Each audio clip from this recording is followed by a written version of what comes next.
Bonjour à tous, et bien dans ce tuto nous allons voir ensemble comment sur le logiciel Machine Expert basique de chez Schneider, donc destiné aux automates contrôleurs M221, nous allons pouvoir créer une programmation Graph7. Alors, sur le tuto précédent, nous avons réalisé une programmation ladder qui était destinée à un fonctionnement manuel. Donc on va garder cette partie et on va créer en plus une partie de programme qui est là pour gérer un fonctionnement séquentiel. Donc ce logiciel, cet automate permet de gérer la programmation Graph7. Vous faites un clic droit sur tâche maître, vous ajoutez une unité d'organisation de programme, donc un POU Graph7, voilà. Donc nous allons le renommer fonctionnement séquentiel ou automatique. Graph7 automatique, fonctionnement automatique.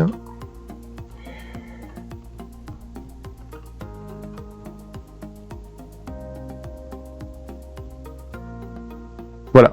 Donc dans cette partie-là, on va dessiner ce qu'on appelle un Graph7, c'est-à-dire une représentation séquentielle d'un fonctionnement. Pour notre procédé, on va partir sur un Graph7 simple. Un Graph7 qui va comporter 7 étapes, en comprenant l'étape initiale. Donc, clic droit, ajouter une étape. Clic droit, ajouter une étape. Ajouter une étape.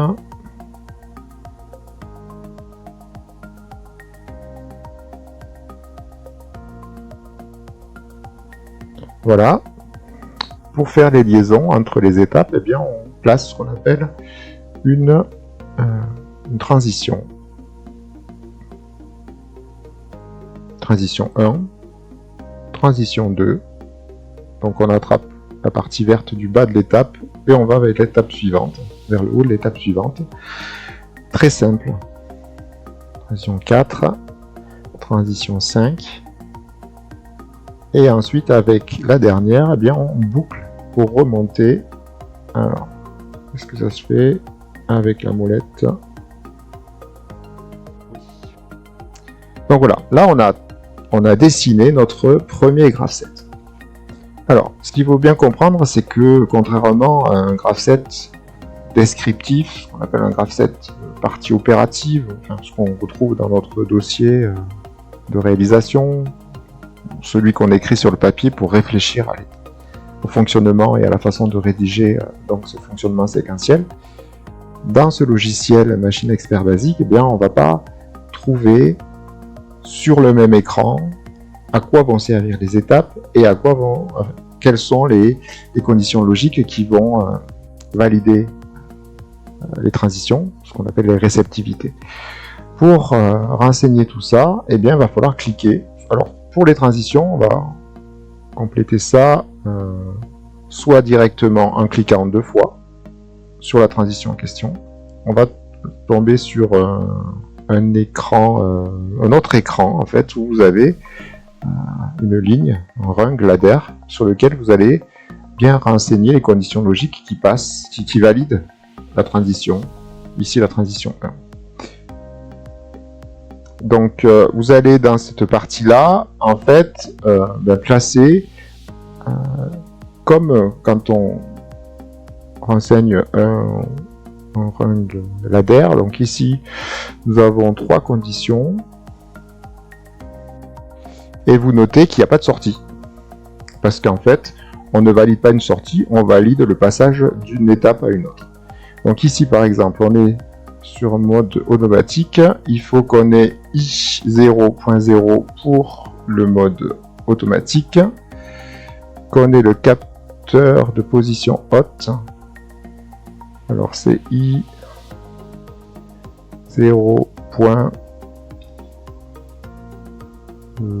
je crois, non,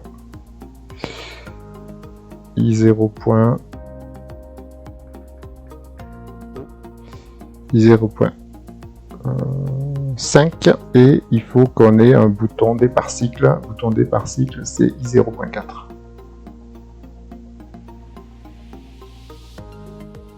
Voilà.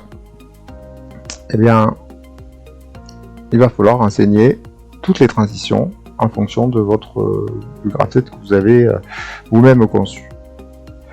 Je vais vous montrer un certain nombre d'autres choses qu'il va falloir préparer pour que votre graph set soit correctement écrit.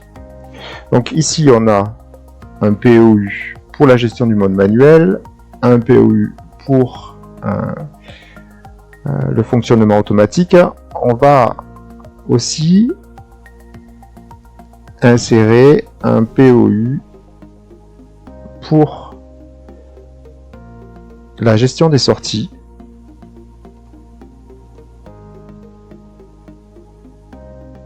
Parce que sur le graph set, il n'y a pas le sortie de représenter, il faut créer un autre,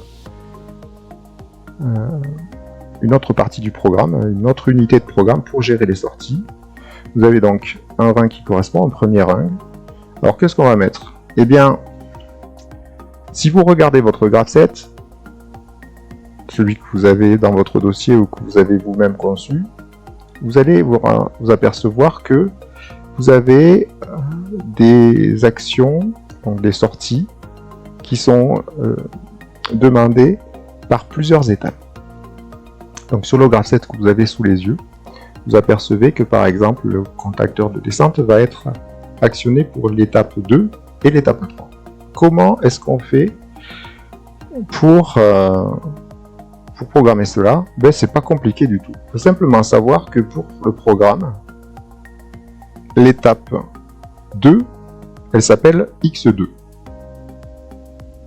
Et que l'étape 3, vous avez compris, elle s'appelle X3. Donc par exemple, si je veux X3, voilà. Si je veux que mon contacteur de descente s'actionne pour l'étape 2 et l'étape 3, bien je vais mettre en parallèle l'étape 2 et l'étape 3 qui actionnent la descente Q0.0 km de descente. Je n'oublie pas de faire la liaison. Voilà. Et bien là, j'ai géré la descente. J'ai presque fini de gérer la descente. Alors en fait, il y a quelque chose à savoir, c'est que on ne peut pas mettre plusieurs fois une sortie validée dans un programme. Donc je m'explique. Vous vous rappelez que dans le mode manuel, on avait déjà demandé la descente pour certaines conditions manuelles. Eh bien, je ne peux pas l'écrire à la fois dans la partie manuelle et dans la partie automatique. Il va falloir que les conditions soient... qu'on ait une seule demande de la sortie descente Q0.0 ou une seule demande logique de la sortie Q0.1, etc. Donc ici, je vais faire un remplacement. Je ne vais plus l'appeler %Q0.0, mais je vais l'appeler %M. Je vais utiliser un bit mémoire. Alors, %M. %M0, ça sera la descente manuelle.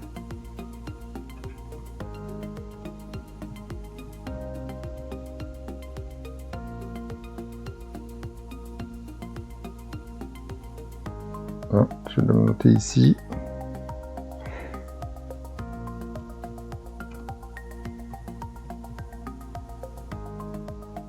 Voilà. La montée manuelle, ça sera le bit mémoire %M1.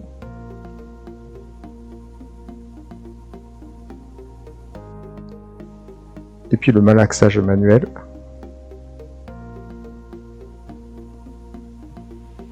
Un mode manuel, ça sera %M2. Donc ici, il ne faut pas que j'oublie de le noter.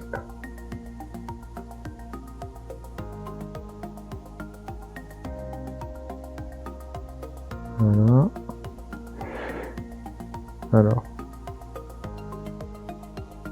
Une fois. M1.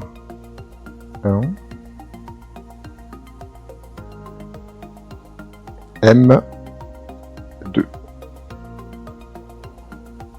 Voilà. Donc dans la partie graphe 7, je reviens dans tâche, gestion des sorties. Vous vous rappelez, je vous ai montré comment à partir des étapes on demandait la descente. Et bien ici, on placera en plus le bit mémoire qui correspond. Donc pour la descente, c'était M0 et on place. Donc il faudra faire ça pour toutes les sorties qui sont demandées par votre graphe 7. On peut aussi intégrer un autre chose pour que le programme soit correctement écrit. On va éclair. On va rajouter dans la tâche maître, clic droit, on va ajouter un POU pour les temporisations, parce que parfois on demande qu'une étape reste enclenchée un certain nombre de temps. Par exemple sur l'exemple qui sert de base à ce programme, l'étape 4 enclenche une temporisation. Donc on a l'étape 4, vous vous rappelez, c'est %x4 qui va enclencher une temporisation. Cette temporisation, en fait, ça correspond à un bloc déjà prédéfini. Enfin, il n'y a qu'à choisir dans cet onglet-là. Prenez la temporisation, vous allez sur le paramètre, vous connectez l'entrée, l'étape X4 qui valide cette temporisation, vous cliquez dessus et il va falloir définir le temps et le type de temporisation. Donc soit vous allez dans les paramètres qui sont dans une fenêtre qui apparaît, soit vous allez sur la fenêtre qui apparaît automatiquement, vous pré-réglez. Ici c'est 30 secondes, 30. Voilà. Alors comment est-ce qu'on utilise cette temporisation dans notre graphe 7 ? Eh bien, dans le graphe 7 en question, c'est pour la transition 4 qu'il faut demander un passage lorsque les 30 secondes sont écoulées. Eh bien, je vais dans la partie tâches, je vais sur mon graphe 7, je clique sur la transition qui correspond, transition 4, j'ai un run qui s'ouvre, eh bien je vais simplement placer un symbole d'entrée, sauf que cette entrée, elle va s'appeler TM, TM0.Q, puisque c'est la temporisation 0 qu'on a prédéfinie. Donc, si je reprends mon graphe 7,